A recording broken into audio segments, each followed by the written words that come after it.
नेपाली कांग्रेसको 14औं महाधिवेशनमा कसको पल्ला भारी, केन्द्रदेखि वडासम्म कसले मार्ला बाजी, मुलुककै पुरानो लोकतान्त्रिक पार्टी नेपाली कांग्रेसमा आखिर को जित्ला, सबैको उत्सुकता मेटाउने हाम्रो प्रयास।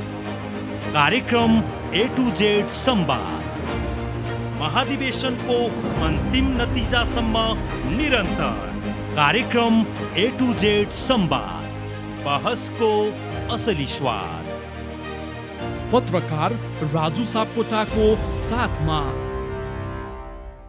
नमस्कार दर्शकबिन, यहाँहरुलाई हार्दिक स्वागत छ A to Z संवादमा। बहसको असली स्वाद A to Z संवाद। कार्यक्रम सञ्चालनको लागि उपस्थित छु राजु सापकोटा। नेपाली कांग्रेसको 14औं महाधिवेशनको तयारी अहिले तीव्र गतिमा भइरहेको छ। कार्यतालिकाहरू विभिन्न समयमा परिमार्जन भए तापनि यसको सरगर्मी भने बढिरहेकै देखिन्छ। नेपाली कांग्रेस चितवनमा पनि राजनीतिक सरगर्मी वात्तै बढेको छ। विभिन्न पदमा आकांक्षीहरूले प्रचार प्रसारलाई आक्रामक बनाएका छन्। जिल्लाको उपसभापति पदका लागि पनि अहिले 7-8 जनाले उम्मेदवारी दाबी गरेका छन्। उपसभापतिमा राजीव नेउपाने, जो वर्तमान चितवन जिल्ला कार्य समितिको सचिव हुनुहुन्छ, उहाँले पनि आकांक्षा देखाउनु भएको छ। नेउपानेजीको उपसभापतिमा जित्ने सम्भावना के कति छ, उहाँले जिते के गर्नुहुन्छ, योजना के छन्, यही बारेमा आज हामी कार्यक्रममा केन्द्रित हुँदैछौँ। आउनुहोस् राजीव नेउपानेसँगको संवाद सुरुवात गरौँ। राजीवजी, यहाँलाई स्वागत छ A to Z संवादमा। धन्यवाद। ठिक छ, आराम हुनुहुन्छ? एकदम। नेपाली कांग्रेस चितवनको उपसभापति पदमा तपाईले आकांक्षा राख्नु भएको छ। अहिले वर्तमान कार्य समितिको तपाई सचिव हो। उपसभापति बनाऊ भनेर चाहिँ तपाईलाई यो इच्छा, चाहना कहिलेदेखि चाहिँ जागृत भएको हो? जब म पार्टी सचिव भएर काम गरिरहेको अवस्थामा विधानमा 2वटा उपसभापतिको व्यवस्था गरेपछि मैले धेरै चितवनमा अब धेरै नेताहरू साथीहरू हुनुहुन्छ, अग्रजहरू पनि हुनुहुन्छ, सबैको चापलाई मध्यनजर गर्दै फेरि यो पार्टीमा एकैपटक उफ्रिएर माथि पुगिहालौँ भन्ने पनि त्यस्तो खालको चाहना नभएको कारणले बिस्तारै गति बढाउँ र फेरि एउटा चाहिँ के भन्दाखेरि जिल्लाको नेतृत्व लिउँ भन्ने उद्देश्यका साथ अहिले तपाईको म पार्टीको सचिव छु र एक तह माथि, स्वाभाविक रूपमा एक तह माथि तपाईको चाहिँ दावा राख्दा पनि साथीहरूले त्यसलाई राम्रो मान्नुहुन्छ भनेर हो। राजीवजी, तपाई कांग्रेस चितवनको यो कार्य समितिमा 3 जना सभापतिसँग निरन्तर काम गर्दै आउनुभयो। फेरि जिल्ला कमिटीमै बसेर चाहिँ फरक पदमा रहेर काम गरौँ भन्ने इच्छा किन तपाईले देखाउनु भएको? यो धेरै खाएर चाहिँ तितो भए नि तपाईलाई? त्यस्तो हुन्न। जीवन तपाईको चलायमान हुँदैसम्म, त भौतिक शरीर पनि चलायमान हुँदासम्म के हो त भने क्रियाशीलताको आवश्यकता पर्छ। त्यो क्रियाशीलतामा रहिरहँ, पार्टीका सबै तहका नेता साथीहरूसँग सुख दुःखमा शरीक भइरहँ, सम्पर्कमा रहिरहँ र पार्टीको मूल उद्देश्य, विचार र चिन्तनसँग आफूलाई तपाईको चाहिँ समावेश गर्दै सेवाको भावले चाहिँ निरन्तर चाहिँ यहाँ रहिरहँ भन्ने मान्यताका साथ मैले तपाईको अन्य महत्त्वाकांक्षी योजना नराखिकन पार्टीमै अझै क्रियाशील भएर नि सक्रिय एउटा तपाईको चाहिँ जीवनमा रहिरहने उद्देश्यका साथ मैले यो योजना बनाएको। तपाईले इच्छा देखाएको यो पदमा 7-8 जना चाहिँ अरु साथीहरूको पनि दाबी रहिरहेको छ। राजीवजी एकदम दुःख गरे मान्छे हो, सेना प्रहरीबाट कुटाइ खाएको मान्छे हो, पार्टीको लागि एकदम चाहिने मान्छे हो, उहाँलाई छाड्दिउँ न त भनेर उहाँहरूले विशाल हृदय गराएको देखिएन। किन यस्तो भइरहेछ? अरू पनि साथीहरूको त्यस्तो चाहिँ राजनीतिक जीवनको आफ्नो इतिहास हुन्छ। त्यस कारणले प्रजातन्त्रको यही हो, म एउटा चाहिँ गहना भनेको, सौन्दर्यता भनेको यही हो। धेरै चाहना राख्नुभयो भनेर मैले त्यसलाई चाहिँ तपाईको चाहिँ अर्को रूपमा हेर्नुहुन्न। प्रजातन्त्रको चाहिँ मैले जुन तपाईको चाहिँ विचार, सिद्धान्त र आदर्श बोकेको छु, त्यस कारणले यो कुरामा मैले तपाईको चाहिँ सबैलाई तपाईको स्वागत गर्नुपर्छ। उहाँहरूको महत्त्व छैन, मेरो मात्रै महत्त्व छ भन्नु त्यो सान्दर्भिक हुँदैन। तर पनि यो धेरै उम्मेदवार हुनु आफैमा ठीक हो? के अलिकति अस्वस्थ प्रतिस्पर्धाको यसले छनक दिन्छ? अस्वस्थ प्रतिस्पर्धा भन्ने यहाँ हुन्न, उम्मेदवारहरूको आफ्नो अनुशासन र क्रियाकलापमा भर पर्ने कुरा हो। म के विश्वस्त छु भने हामी जति पनि चाहिँ तपाईको 2वटा उपसभापति विधानले व्यवस्था गरेका छ, हामी जति पनि प्रतिस्पर्धामा छौं त्यो मध्येबाट 2 जना आउने हो। त्यसकारणले यो अधिवेशनलाई अनुशासित रूपमा सम्पन्न गर्नका लागि, मर्यादित रूपमा सम्पन्न गर्नका लागि हामी सबैको दायित्व हो, ताकि हाम्रो तपाईको गलत क्रियाकलापले भोलि तपाईको चाहिँ बाहिर बसेर हेर्ने साथीहरूले पनि हाम्रो क्रियाकलापलाई चाहिँ राम्रोसँग विश्लेषण गर्ने खालको वातावरण बनोस्। यही कुराको मेरो निवेदन हो। अब जित्ने आधारको बारेमा सूक्ष्म विश्लेषण राजीवजी तपाईले गरिसक्नु भएको छ, किनभने क्षेत्रीय प्रतिनिधि जति आउनुपर्ने हो आइसकेका छन्। प्रत्येक वडामा मान्छेहरूले बसेर हिसाब किताब राम्रैसँग गरिरहेका छन्। तपाईँ जतिको नेताले हिसाब नगर्नु भएको भन्ने कुरा त छैन। हिसाब चाहिँ ठिक छ अथवा गडबड देख्नु भएको छ? हिसाब के हो त भन्दाखेरि राजनीति कुरा हो। यो कुनै तपाईको टेबलमा बसेर क्याल्कुलेटर गरेर हिसाब गर्ने चिज होइन। एउटा साथीहरूको हरेक जो क्षेत्रीय प्रतिनिधि आउनु भएको छ चितवनको 98 वडाबाट, उहाँहरूसँग एउटा राजनीतिक चेतना खुलेको छ। त्यो चेतनाले तपाईको कहाँनिरबाट चाहिँ यसलाई चाहिँ निकास दिने भन्ने एउटा निकास पनि उहाँले गरिसक्नु भएको छ। मतलब हामीले त्यसलाई चाहिँ एउटा खालको चाहिँ त्यसलाई राख्न मात्रै बाँकी छ। त्यसकारणले सबै साथीहरूको जति पनि यो चाहिँ उपसभापति पदमा दावा राख्नु भएको छ सबैको पनि त्यही खालको विश्लेषण हुन सक्छ। त्यसकारणले त्यसलाई पनि म सम्मान गर्छु। त्यसकारणले के भन्दाखेरि म चितवनको माटोमा लगातार नेविसंघमा 21 वर्ष, एउटा वडाको हिजो 46 सालको जनआन्दोलनमा पार्टीको जहाँ जहाँ बाहुल्यता थियो त्यहाँ भातृ संस्थाहरूको पनि वडा समिति गठन गर्ने प्रक्रियाहरू थियो। त्यसकारणले 46 सालमा म 12-13 वर्षकै उमेरमा नेविसंघको वडा सचिव भएर मैले चाहिँ तपाईको काम गरेँ। मेरो राजनीतिक जीवनको चाहिँ सुरुवातको जिम्मेवारी चाहिँ त्यहाँबाट देखिन्छ र कन्टिन्यू म 21 वर्ष तपाईको नेविसंघमा बसेर काम गरेँ। जिल्ला तहसम्म सोभियु निर्वाचन लडियो, तपाईको विभिन्न तपाईको समितिहरुमा तहको समितिमा बसेर काम गरियो, जिल्लाको सचिव उपसभापति पनि भएर काम गरियो। त्यसकारणले अहिले पार्टीको तपाईको के भन्दाखेरि निरन्तर म 11 वर्ष जिल्ला कार्यसमितिमा बसेर काम गरिरहेको छु। त्यसकारणले म पार्टीको कुरालाई सेवाको भावबाट हेर्छु। त्यसकारणले यो पद प्राप्ति पनि मेरो लागि सेवाको एउटा खालको माध्यम हो। त्यसकारणले के भन्दाखेरि सबै साथीहरूले यो कुरालाई बुझ्नु भएको छ। त्यसकारण यी सबै कुराको विश्लेषण गर्दाखेरि क्षेत्रीय प्रतिनिधिले राजीव न्यौपानेलाई के भनेर चिन्ने, राजीव न्यौपानेलाई किन भोट दिने? क्षेत्रीय प्रतिनिधिले तपाईको अनुहार देख्दा बित्तिकै के कुरा मनमा चाहिँ लिने ल भन्नु त? अनुहार होइन, राजीव न्यौपानेको अनुहार हेरेर भोट दिने होइन, सहयोग गर्ने होइन। चुनावमा उसको क्रियाकलाप म चितवनको 98 वडामा पुगेको छु। कुनै न कुनै कार्यक्रमबाट साथीहरूको सम्पर्कमा त्यहाँको साथीहरूलाई मैले चिनेको छु। त्यसकारणले मलाई पनि उहाँहरूले चिन्नु भएको छ। त्यसकारणले के भन्दाखेरि म लगातार यही फिल्डमा भएको कारणले मेरो आजसम्मको तपाईको जुन खालको एउटा सेवा भावको चाहिँ भावनाले म पार्टीमा लागिरहेको छु, त्यसकारणले त्यो कुरालाई उहाँले महत्त्वको साथ हेर्नु भएको छ। त्यो नै मेरो एउटा चाहिँ तपाईको चाहिँ एउटा सफलताको मूल आधार हो। त्यसकारणले म कति पनि विचलित छैन कि अधिवेशनमा तपाईको के भन्दाखेरि 2 जना उपसभापति जो विधानले व्यवस्था गरेछ त्यो 2वटा उपसभापति मध्ये म सफल हुन्छु। राजीवजी, यो क्षेत्रीय प्रतिनिधिहरू बहुत तानातानमा छन् अहिले है।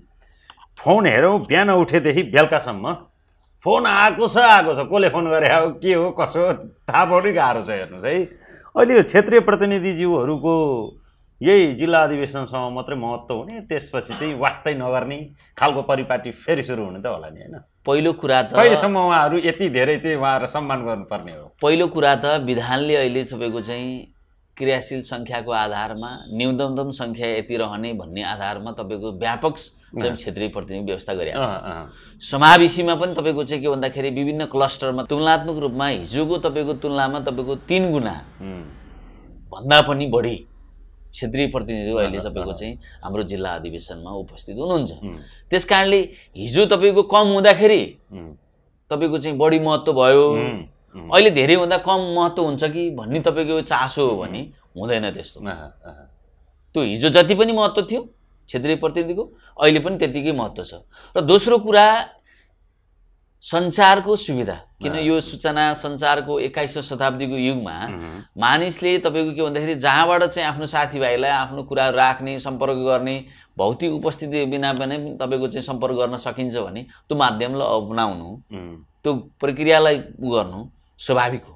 त्यस कारणले हामीले तपाईँको चाहिँ के भन्दा प्रविधिको प्रयोग भयो, प्रविधि मैत्री भयो भन्ने हिसाबले बुझ्नुपर्छ। होइन, यो क्षेत्रीय प्रतिनिधिले मतदान गर्नुभन्दा अगाडि यो उम्मेदवारले मेरो लागि के चाहिँ गरेछ, यो मलाई चाहिँ कहिले काममा आएको छ कि छैन भनेर मनबाट सोच्ने कि नसोच्ने राजीवजी?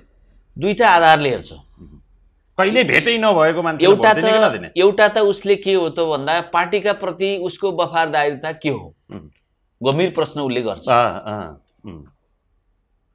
पार्टीका प्रति उसको तपाईँ निष्ठा वफादारीता रह्यो, उसले त्यहाँ निर्णय गर्छ। दोस्रो, उसँग निरन्तर सम्पर्क हुँदै गर्दा, घटना विशेषमा सम्पर्क हुँदै गर्दा उसँग कस्तो खालको चाहिँ बिहेभ उसले गरेको थियो, अरू थुप्रै कुरा पनि हुनसक्छ, यी महत्त्वपूर्ण कुरा हुन्।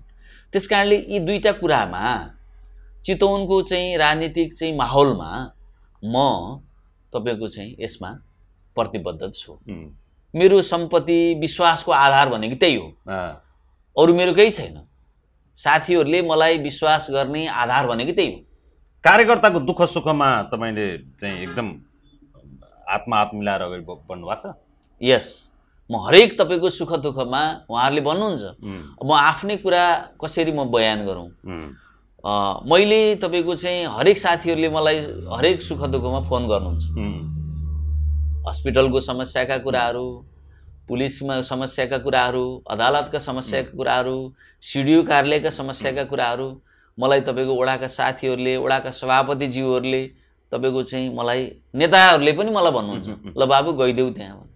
त्यस कारणले के भन्दाखेरि विभिन्न त्यो सम्पर्कको आधारमा पार्टीका साथीहरूसँग तल्लो निकायका, म यसलाई तपाईँको भुइँ काङ्ग्रेस, म यो भाषा भुइँ काङ्ग्रेसहरूले चाहिँ मलाई खोज्छ। हेर्नुहोस्, यो अधिवेशन जो पुरानो छन् होइन, जो चाहिँ यो काङ्ग्रेसको चाहिँ जग हो, उनीहरूले तपाईँलाई सपोर्ट गर्छन् भन्ने चाहिँ लागेको छ। एकदम सबैलाई लाग्छ कि यस्तो कुरो? फेरि होइन, म एकदम निर्विकल्पका साथ, किन भन्दा यो त जिल्ला अधिवेशन भएपछि थाहा हुन्छ।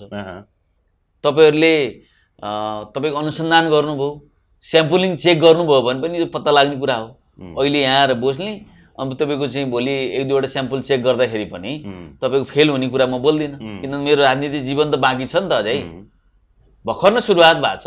32 वर्ष भनेको केही नै होइन, बाँकी जीवनमा अझै हिँड्नु छ त, अझै महत्त्वपूर्ण जिम्मेवारीमा जानु छ त। त्यस कारणले अहिले फाल्टु कुरा बोलेर भोलि म के भन्दाखेरि त्यो चाहिँ आफ्नै जीवनलाई चाहिँ अँध्यारो बनाउन चाहन्न। म जे कुराप्रति तपाईँको चाहिँ साथीहरूको तपाईँको प्रतिबिम्बको कुराहरू बुझ्छु, त्यही कुराहरू यहाँ निवेदन गर्छु। राजीवजी, अहिले उपसभापतिको लागि आकाङ्क्षा राखेका तपाईँहरू जति पनि हुनुहुन्छ, उहाँहरूको बिचमा चाहिँ सहमति हुने र एकदम न्यूनतम उम्मेदवारको बिचमा प्रतिस्पर्धा हुने खालको वातावरण बन्छ बन्दैन? त्यसको लागि कसरी पहल कदमी भइरहेको छ? एज अ क्यान्डिडेट तपाईँसँग यो बारेमा कुनै समन्वय भएको छ? प्रजातन्त्र भन्ने बित्तिकै एउटा तपाईँको ओपन विषयवस्तु, प्रजातान्त्रिक एउटा संस्कार बोकेको, तपाईँको चरित्र बोकेको त्यो खालको पार्टीको कार्यकर्तासँग त्यो हुन जरुरी छ। हामी संवाद, सहमति, सहकार्य र एकताको सिद्धान्तका आधारमा हरेक समस्याहरू, देशको राजनीतिक समस्या त हामी समाधान गऱ्यौँ, अब पनि सक्छौँ भने पार्टीभित्र पनि एउटा स्वच्छ प्रतिस्पर्धा कसरी गर्ने, हामी त्यो प्रक्रियामा पनि छौँ। होइन, तपाईँले पनि छोड्नुपर्ने खालको अवस्था आउन सक्छ नि त। सहमति गर्न खोजियो भने त अर्कोले पनि छोड्न सक्छ, तर सुरुमा चाहिँ मैले पनि छोड्नुपर्छ है भनेर त्यस्तो तयारी चाहिँ मानसिक रूपमा तयार हुनु। राजनीतिमा निर्विकल्प विषयवस्तु भन्ने हुन्न, विकल्प सहितको हुन्छ। त्यस कारणले के भन्दाखेरि त्यसको निर्णय गर्ने प्रक्रियामा पार्टीलाई आवश्यकता, नेता कार्यकर्ताको लागि आवश्यकताको विषयवस्तु महत्त्वपूर्ण हुन्छ। त्यस कारणले त्यो कुराको मूल आधार मानेर गर्ने सहमति, सहकार्य, एकता कसलाई तपाईँको हार्दिकताहरूमा त्यसले स्वीकार गर्दैन र? होइन, लेनदेनमा कुरा मिल्यो भने पनि हुन्छ, किनभने चुनावहरू एकदम चाहिँ सन्निकट छन्। काङ्ग्रेसको चुनाव सकिँदा बित्तिकै देश चुनावमय हुँदैछ। अब आउने चुनावहरूमा चाहिँ कतै केही भागभन्डा दियो भने धेरै क्यान्डिडेटहरू चाहिँ ब्याक हुन्छन् भनेर पनि मान्छेहरूले यसरी टिका टिप्पणी गरिरहेका छन् होइन। उम्मेदवारी विथड्र गर्नलाई अरू कुनै पदको चाहिँ उम्मेदवार बनाउनुपर्छ भन्ने शर्त छ तपाईँको? म तपाईँलाई के स्पष्ट गर्न चाहन्छु भने म पार्टीको हिजो तपाईँको सम्पन्न स्थानीय तहको निर्वाचनमा प्रदेश सङ्घको निर्वाचनमा पार्टीले नाम दर्ता गरेको आह्वानमा पनि मैले नाम दर्ता गरिनँ। भरतपुर महानगरको मेयरमा पनि तपाईँको चाहिँ 36-37 जना हुँदा पनि म 38औं नम्बरमा दर्ता गरिनँ। म यो अधिवेशनमा पार्टीको उपसभापति भएपछि कुनै पनि अर्को पब्लिक इलेक्सनको टिकटको दावेदारको आकाङ्क्षी होइन। त्यसकारणले म पार्टीमा सेवा गर्न चाहन्छु, पार्टीमा क्रियाशील हुन चाहन्छु। त्यसकारणले के भन्दाखेरि मैले त्यो ढङ्गले आफूलाई बुझेको छैन। म पार्टीमै तपाईँको काम गर्छु, पार्टीमै तपाईँको चाहिँ सेवाभावले चाहिँ अगाडि बढ्छु। जनप्रतिनिधि भएर चाहिँ सरकारको तलब लिएर अलिकति चाहिँ अझै आफ्नो स्तरलाई अझै माथि लगेर काम गर्न चाहनुहुन्न तपाईँहरूले? अनि स्तर भन्ने कुरा त्यहाँबाट पनि सेवा पुर्याउने हो, पार्टीको जिम्मेवारी पनि सेवा पुर्याउने। फेरि तपाईँको के भन्दाखेरि यो जुन ढङ्गले सरकारी भन्ने ढङ्गले भन्नुभयो, यो सुविधाका कुरा गर्नुभयो, त्यसलाई अगाडि नसारिकन भोलि के भन्दाखेरि चाहिँ यो खुला इलेक्सनमा जाँदै जान्न भन्ने होइन, जीवनभर कहिल्यै जान्न भन्ने होइन। तर यो 14औं अधिवेशनमा मैले पाएको जिम्मेवारी, जुन जिम्मेवारी मैले पाउँदैछु, त्यो जिम्मेवारी पाइसकेपछि मैले अन्य कुराहरूमा लालसा राख्नु त्यो स्वाभाविक हुँदैन। जित्नुहुन्छ चुनाव? जित्ने कुरामा त नेता कार्यकर्ता साथीहरूको, क्षेत्रीय प्रतिनिधिहरूको आकाङ्क्षा जुन छ त्यो आकाङ्क्षालाई आधार मानेर मैले आफूलाई चाहिँ त्यबाट यो कुरा प्रतिबद्धता जाहेर गरेको। टाँडीदेखि माडीसम्म तपाईँ पुगिसक्नु भएको छ पक्कै पनि होइन? हो राजीवजी, तपाईँ नै हो हाम्रो उम्मेदवार। तपाईँभन्दा बाहेकलाई हामीले मत हाल्छौँ। हाम्रो चाहिँ मन मस्तिष्कमा तपाईँ बस्नु भएको छ भने जसले पनि भन्छ हेर्नुहोस् अहिलेको बेलामा ती आश्वासनमा कतिको तपाईँले चाहिँ विश्वास गरिरहनु भएको छ। ती आश्वासनमा तपाईँ चाहिँ आँखा चिम्म गरेर 100% मलाई मत आयो भनेर फुरुङ्ग भएर हिँड्नुभएको छ कि होइन? अलिकति चाहिँ त्यो मत चाहिँ काटिन पनि सक्छ है। यहाँ चाहिँ बोल्ने एउटा हो, गर्ने अर्को हो भन्ने हिसाबले पनि बुझ्नु भएको छ। के हो कुरो तपाईँको? गाउँमा बसेर पार्टीको सेवा गर्ने भुइँ काङ्ग्रेसहरूले कहिले पनि छलकपट कुरा बोल्दैन। अरूले गरेर बोलाइदिन्छन् नि त, फेरि बोल्दैनन्। उनीहरूको विश्वास के छ भने मलाई उपसभापति भएको, चितवन काङ्ग्रेसको नेतृत्व गरेको देख्न चाहना छ। त्यसकारणले म भुइँ काङ्ग्रेसहरूले ओडामा बसेर पार्टीको नेतृत्व गर्ने काङ्ग्रेसहरूले बोलेको कुराप्रति विश्वास राख्दछु। त्यसकारणले मेरो आधारै त्यही हो। त्यसकारणले म कति पनि अविचलित भएर म 2वटा उपसभापति मध्ये एउटा उपसभापतिमा म सिलेक्सन हुन्छ। अब तपाईँ अहिले चाहिँ चिनिएका समूह, चिनिएका गुट, चिनिएका उपगुट मध्ये कुन चाहिँ समूह गुटतिर हुनुहुन्छ राजीवजी? त्यो हाम्रो चाहिँ अहिले पालिकाको अधिवेशन आज हुँदैछ। चितवनको 7वटा पालिकाको अधिवेशन हुँदैछ। यी सबै तहको अधिवेशन सम्पन्न गरिसकेपछि जिल्ला अधिवेशन हुन्छ।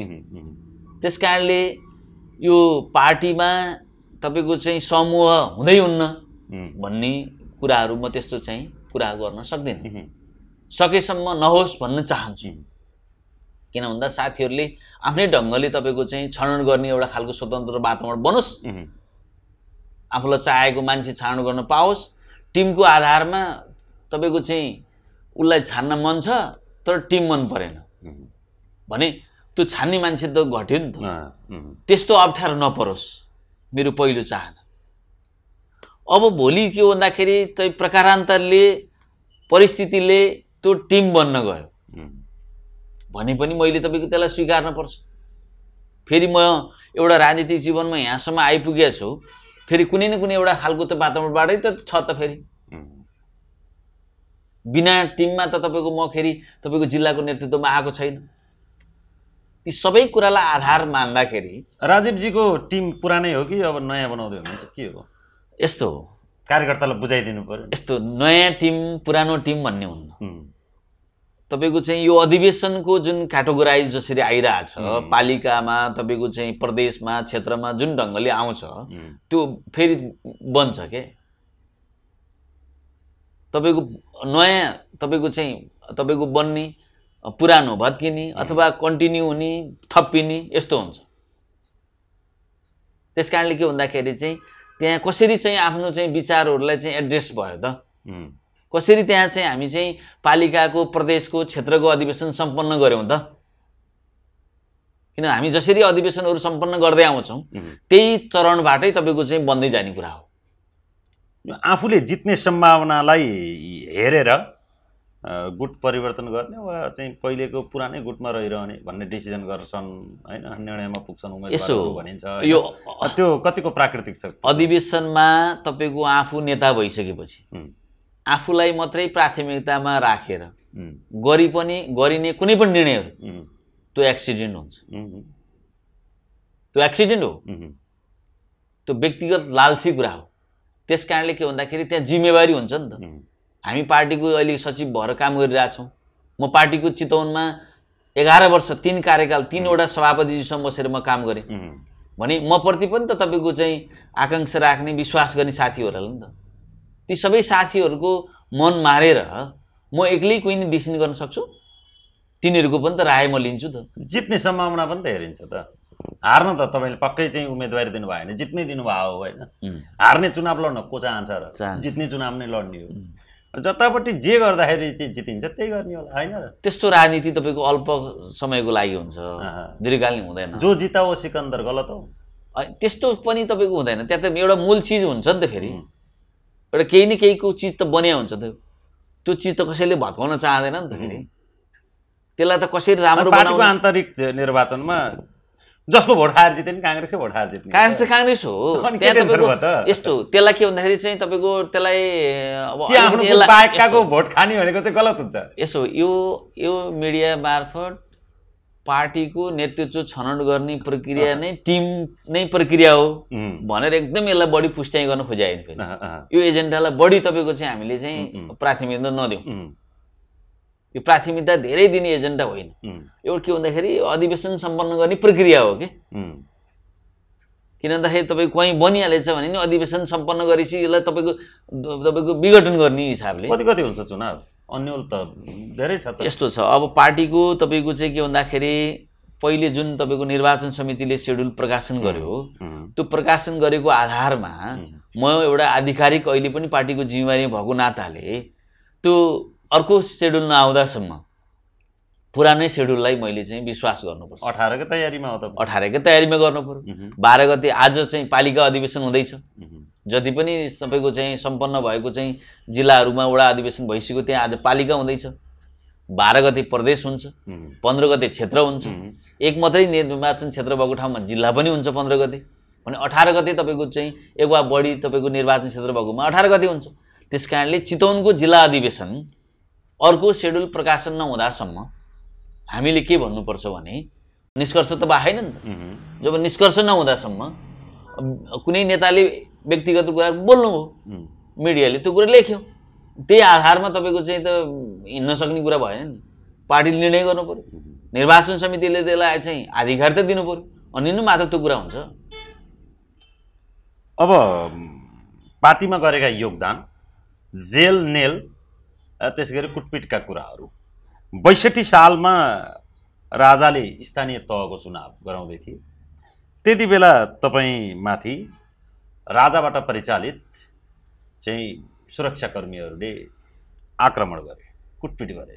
लामो समय तपाईँ हस्पिटलको बेडमा रहनुभयो। पूर्ण रूपमा चाहिँ निको भइसकेको छ तपाईँलाई कि अझै पनि पीडा हुन्छ? यस्तो हुन्छ, जाडो सिजनमा चाहिँ मलाई ढाडको प्रब्लम देखिन्छ। किन भन्दा त्यो राइफलको कुन्जाले हिर्काउँदाखेरि तपाईँको चाहिँ त्यो मसलहरू मसिना तपाईँको नसाहरू तपाईँको डाक्टरको भनाइअनुसार तपाईँको त्यो चाहिँ यसलाई त्यो सेलहरू मर्ने क्रमहरू भएको कारणले अनि पहिला पनि तपाईँको चाहिँ अरू आन्दोलनमा परेका अग्रजहरूको कुरा बुझ्दाखेरि पनि त्यो चाहिँ मसलै त्यहाँ चाहिँ उ भइसकेको हुन्छ। त्यो राइफलको कुन्दामा त्यस्तो खालको पावर हुन्छ भन्ने कुराहरू चाहिँ भएको कारणले यो उमेरमा जाडो महिनामा चाहिँ मलाई अलिकति त्यो खालको प्रब्लम देखिन्छ।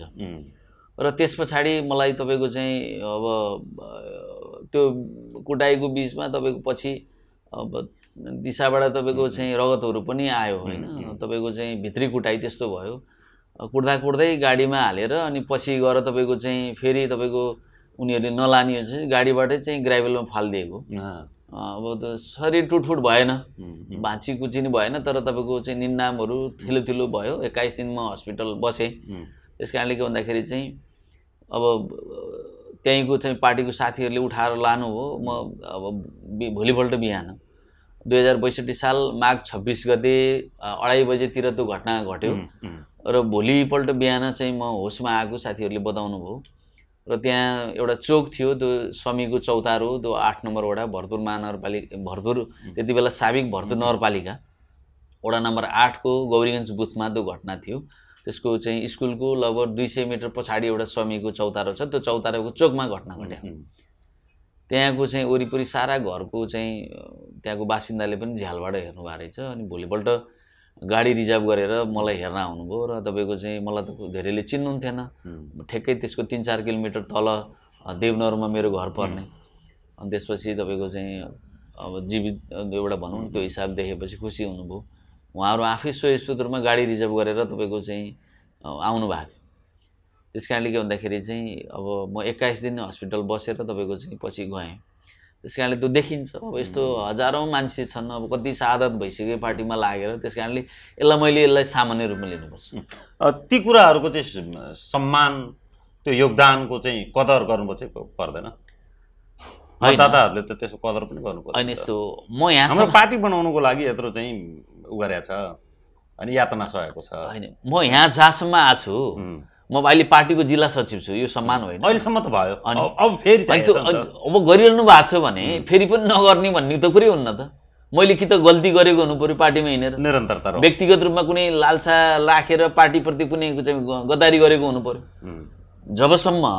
जबसम्म तपाईँको चाहिँ म यो पार्टीमा बसेर इमान्दार रूपमा काम गरिरहन्छु, त्यो त मैले विश्वास लिइरहनु पर्यो त। म कमैमा सबैले मलाई विश्वास गर्नु भएको छ र म अगाडि बढिरहन्छु भन्ने विश्वास गर्नु पर्यो नि त। अब हामी कार्यक्रमको अन्तिममा पनि छौँ। अहिले कार्यक्रम हेरेर बस्नुहुने समस्त काङ्ग्रेसी जनहरू, काङ्ग्रेसका क्षेत्रीय प्रतिनिधिहरू अथवा काङ्ग्रेस बाहेक अरू सामान्य हाम्रा यो कार्यक्रम हेरेर बस्नुहुने जति पनि दर्शकहरू हुनुहुन्छ, उहाँहरूलाई तपाईँ उपसभापति पदको उम्मेदवार, नेपाली काङ्ग्रेस चितवनको उपसभापति पदको उम्मेदवारको तर्फबाट केही भन्नु छ भने, केही छुटेको जस्तो लागेको छ भने छोटकरीमा भन्न सक्नुहुन्छ? सर्वप्रथम त सबै नेता साथीहरूलाई, सबै तहका नेता साथीहरूलाई म के निवेदन गर्न चाहन्छु भने, पार्टीको हरेक अधिवेशनको चुनौतीहरू हुन्छ, राष्ट्रका प्रति, राष्ट्रिय राजनीतिका प्रति र पार्टीको आफ्नै तपाईँको यसलाई चाहिँ एउटा क्रियाशील बनाउने अर्थात् नेतृत्वमा राष्ट्रिय राजनीतिमा तपाईँको अगाडि बढाउनका लागि निश्चित तपाईँको चाहिँ जिम्मेवारीहरू हुन्छ। अहिले पनि नेपाली काङ्ग्रेसको केही निश्चित जिम्मेवारीहरू छ। त्यो जिम्मेवारीहरू के हो त भन्दाखेरि, नेपाली काङ्ग्रेसको प्रथम राष्ट्रिय महाधिवेशन जो कलकत्ताको भवानीपुर स्थित खालसा हाई स्कुलमा जुन तपाईँको महाधिवेशनले पहिलो प्रस्तावको रूपमा पारित गरेर देशको संविधान जनताको मताधिकारद्वारा संविधान सभाद्वारा बन्नेछ भनेर जुन निर्णय गर्यो, ठिक त्यसको 70 वर्ष पछाडि धेरै राजनीतिक घटनाक्रमहरूबाट, हजारौं तपाईँको शहीदहरूको बलिदानपछि, हजारौं बेपत्ता पछाडि, हजारौं चाहिँ घरबार विहीन पछाडि, हजार घाइते अपाङ्गहरू, हजारौं घटनाहरू पछाडि नेपालको राजनीतिमा 2072 साल असोज 3 गते नेपाली काङ्ग्रेसकै नेतृत्वमा नेपाली जनताको एउटा सम्पत्ति तयार भएको छ, त्यो संविधान हो।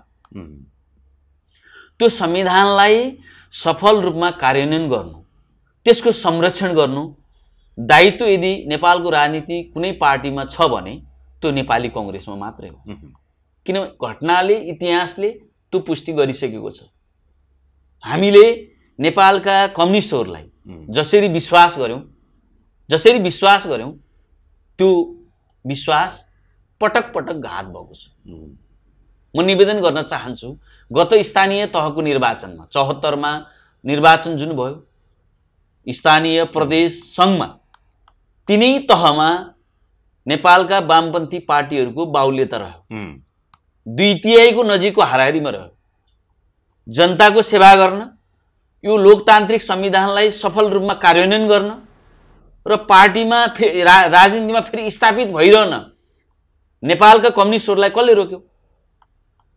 गम्भीर प्रश्न छ। रोक्यो त उनीहरूको फिलोसफीले रोक्यो। उनीहरू यो संविधानलाई बढाएर सफल बनाएर जनताको बीचमा विश्वसनीयता रूपमा चाहिँ बढाउन चाहन्न। कुन चाहिँ देशमा गए, कुन देशमा लोकतान्त्रिक एउटा संविधान बन्यो, प्रजातन्त्र बन्यो, उदय भयो र कसरी अभ्यास गरियो भनेर कुनै पनि देशको उनीहरूको भिजिट भएन। माधव कुँवर नेपाल, प्रचण्ड, झलनाथ खनाल, इभन तपाईको चाहिँ त्यति बेलाका प्रधानमन्त्री तपाईको केपी ओली, कुन देशमा कम्युनिस्ट व्यवस्था आयो, कसरी सफल भयो, कसरी असफल भयो भन्ने मात्र अनुसन्धान गरे उनीहरूले। उनीहरूका इन्टरनल तपाईको प्रशिक्षणहरू पेपरलेस, मोबाइल विहीन तपाईको चाहिँ प्रशिक्षण पनि उनीहरूले गरे कार्यकर्तालाई ट्रेन गर्नलाई, कि यो संविधानले, यो संविधानभित्र मत खाएर, जनताको मत खाएर त्यही संविधानका प्रति गद्दारी गर्ने चरित्र उनीहरूले गरे। आज क्रमिक रूपमा क्रमिक घटनाले तपाईको चाहिँ जुन घटना यहाँ आएको छ, यो लोकतन्त्रलाई मान्ने नमान्ने बीचको कम्युनिस्टहरूको द्वन्द्व होइन, यो त उनीहरूको व्यक्तिगत टकराव हो। उनीहरूको व्यक्तिगत टकरावका कारणले एकले अर्कोलाई यहीँनिर पनि, किनभने कम्युनिस्टहरू दमनकारी हुन्, एकले अर्कोलाई दमन गर्दाखेरि भएको घटना हो। नेपाली कांग्रेसलाई यो अवसर हो, यो फेरि संविधानलाई कार्यान्वयन गर्न जो पार्टीको सम्मानीय तपाईको चाहिँ सभापति, सम्मानीय प्रधानमन्त्री जो अहिले शेरबहादुर देउबा हुनुहुन्छ, यो नेपाली कांग्रेसको लागि अवसर हो, तर कम्युनिस्टहरूको लागि बाध्यता हो। त्यसकारणले यो संविधान कसैले संरक्षण गर्छ भने त्यो नेपाली कांग्रेसले गर्छ। त्यसकारणले त्यो संविधानलाई सफल रूपमा कार्यान्वयन गर्न सक्ने चरित्र भएको, किन भन्दा हरेक अधिवेशनले अङ्गहरू तयार गर्ने हो। पार्टीका सबै क्रियाशील सदस्यहरू, सबै तहका नेता साथीहरू यो पार्टीको शरीर हो। शरीर छ तर हात राम्रो भएन। कम्युनिस्टका विरुद्धमा, यो संविधानका विरुद्धमा भएका क्रियाकलापका विरुद्धमा लेख्न सक्दैन भने त्यो हात के काम? आँखा बनाउने हो यो अधिवेशनले। त्यो आँखाले यो संविधानका विरुद्धमा भएका गतिविधिका बारेमा देख्न सक्दैन भने त्यो आँखा के काम? यो अधिवेशनले मुख बनाउने हो। यो संविधानका विरुद्धमा जहाँ जहाँबाट तपाईको त्रुटिहरू भएका छन्, कम्युनिस्टहरूले जहाँ जहाँ तपाईको चाहिँ कम्युनिस्ट गद्दारी गरेका छन्, त्यसका विरुद्धमा बोल्न सक्दैन भने त्यो मुखको के काम? त्यसकारणले अधिवेशनले अङ्गहरू तयार गर्ने हो। म निवेदन गर्न चाहन्छु तपाईको यो मिडिया मार्फत पार्टीका सबै तहका नेताहरूलाई, नेता साथीहरूलाई म हार्दिकतापूर्वक के निवेदन गर्न चाहन्छु भने लेख्न सक्ने हातहरू, देख्न सक्ने आँखाहरू, बोल्न सक्ने मुखहरू तयार गर्नुहोस्। यो मेरो सधैँ नजिकमा थियो, यसले सधैँ मेरोसँग भेट भइरहन्छ, मेरो नजिकको साथी हो भन्ने ढङ्गले। अर्को ऊ पार्टीको लागि यो एकदम क्षमतावान छ, त व्यक्तिगत रूपमा त्यहाँ तपाईँको उसको सम्बन्ध राम्रो छैन भने पनि उसलाई सहयोग गर्नुपर्छ। पार्टीको लागि त ऊ ठिक छ नि त। हस् राजीवजी, यहाँ व्यस्त हुनुहुन्छ तथापि A to Z संवादलाई समय दिनुभयो, यो स्टुडियोसम्म आइदिनु भयो, बहसमा सहभागी भइदिनु भयो, हामी अत्यन्तै आभारी छौँ। तपाईलाई तपाईँको उम्मेदवारीमा सफलता मिलोस्, जितको लागि शुभकामना पनि छ र तपाईँ जितिसकेपछि हामी फेरि पनि यसरी संवाद गर्ने अवसर मिलोस्, हाम्रो कामना छ। फेरि पनि धन्यवाद यहाँलाई। यहाँलाई पनि धेरै धेरै धन्यवाद व्यक्त गर्न चाहन्छु। पार्टीको चाहिँ यो अधिवेशनको पूर्व सन्ध्यामा यहाँको मिडियामा बोलाएर जुन खालको विचार राख्ने चाहिँ अवसर दिनुभयो त्यसका प्रति धन्यवाद व्यक्त गर्न चाहन्छु र यो मिडियाको पनि उज्जवल भविष्यको कामना गर्दछु। धन्यवाद। जय नेपाल। दर्शकबिन, आज हामीले A to Z संवादमा कुराकानी गर्यौं नेपाली कांग्रेस चितवनका उपसभापति पदका उम्मेदवार, वर्तमान कार्य समितिका सचिव राजीव न्यौपानेसँग। उहाँले कांग्रेस चितवनको उपसभापति पदमा जित्ने सम्भावना के कति छ, उहाँ के कति कारणले उम्मेदवार बन्नु भएको हो, रणनीति के छन्, योजना के छन्, यी लगायतकै विषयमा आज हामीले कार्यक्रममा बहस गर्यौं। यतिन्जेल a2zsamaचार.com को आधिकारिक फेसबुक पेजमा राखिएको सामग्री हेरिदिनु भयो, कमेन्ट गरिदिनु भयो, शेयर गरिदिनु भयो। त्यसैगरी A2Z अनलाइन टिभी को आधिकारिक युट्युब च्यानलमा राखिएको सामग्री हेरेर लाइक गरेर कमेन्ट गरेर शेयर गरेर साथ दिनुभयो, हामी अत्यन्तै आभारी छौं। यतिन्जेल मलाई क्यामेरामा साथ दिने, कार्यक्रम उत्पादनमा साथ दिने सम्पूर्ण साथीहरूप्रति म अत्यन्तै आभारी छु। कार्यक्रम A2Z संवादबाट राजु सापकोटा बिदा हुने अनुमति चाहन्छु। तपाईको समय शुभ रहोस्। नमस्कार।